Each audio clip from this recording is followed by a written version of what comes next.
Undead versus undead can be painful for everyone, but these matchups do exist, so I suppose I should cover them. We got replay from Coops here. Vampire Counts versus Vampire Coast, as you can see obviously from Vlad, and the shot raining in, swing and a miss there from Queen Bess on the Stearnsman, so let's get to it.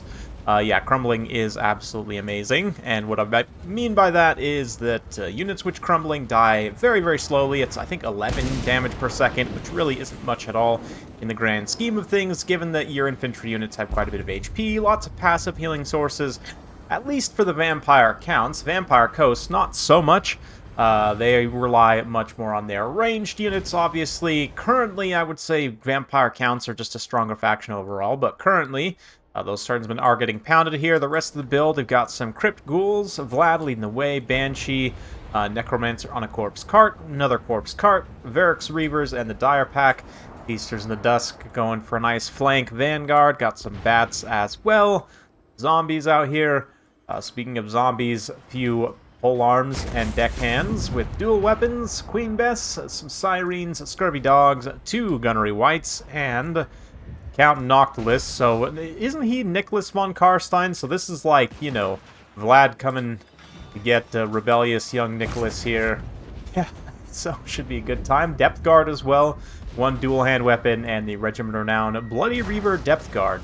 So both should be pretty good here.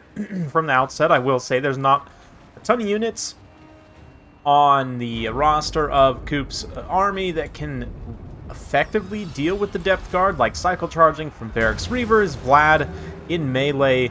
You know, he can get some good sustain here. The Necromancer is on the Unholy Lodestone, so I believe, right? This is not the Balefire.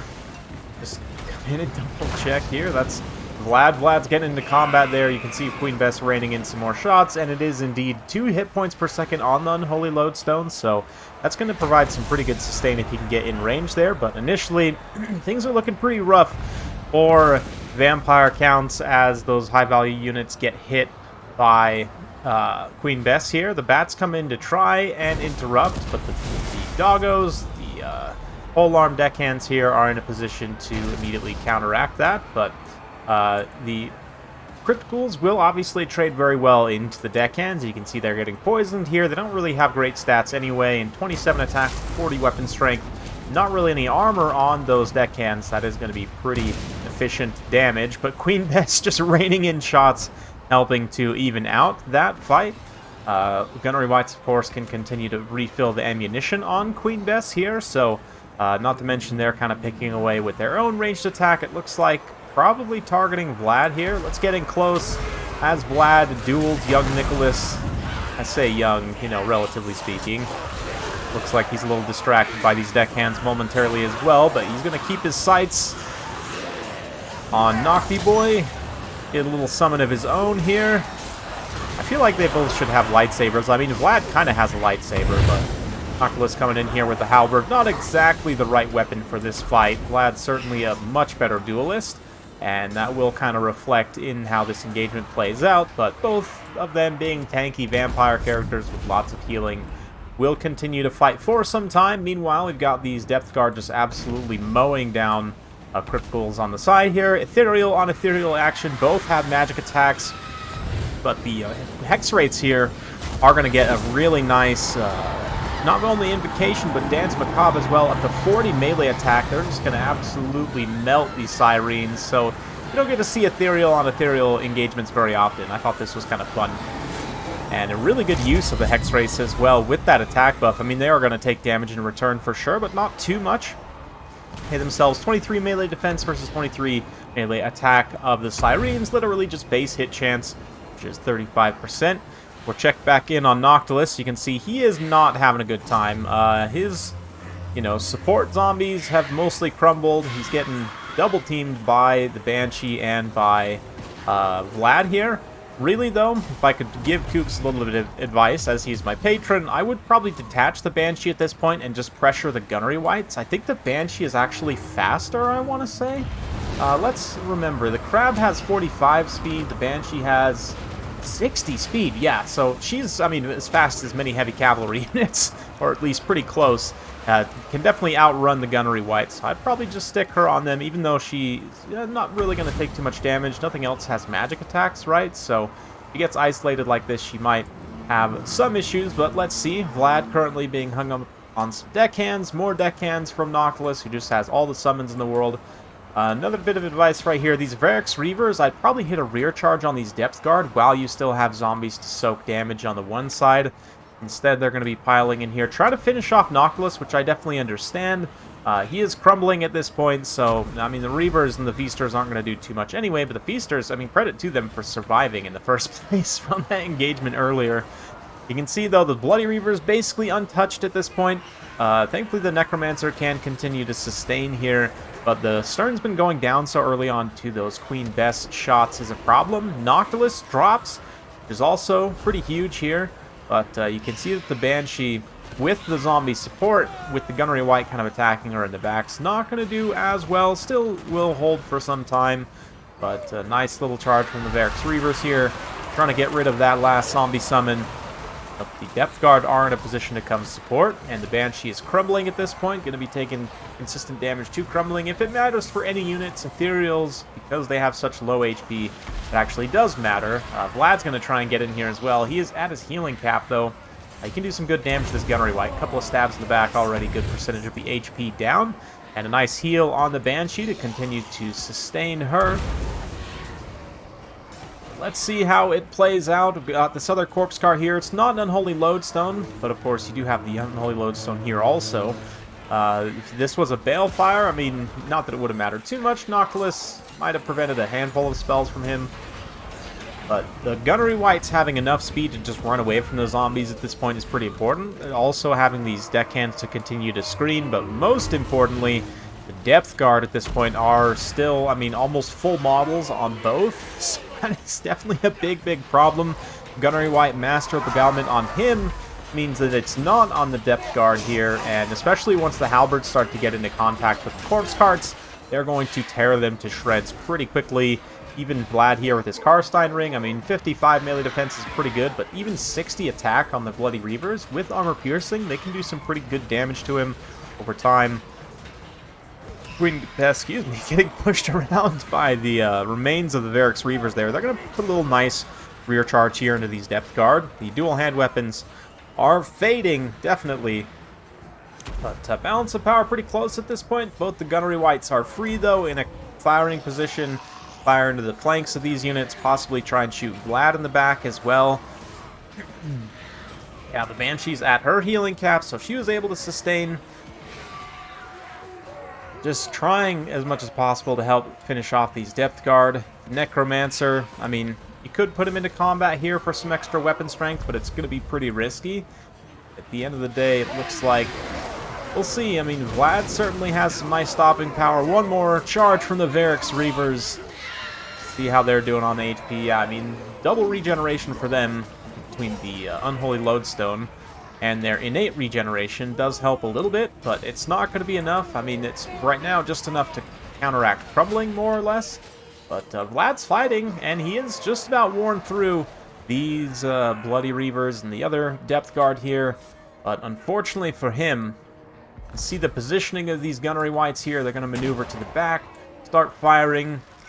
And, you know, regardless of what they choose to shoot at this point, it's going to be pretty good. One more summon from Vlad.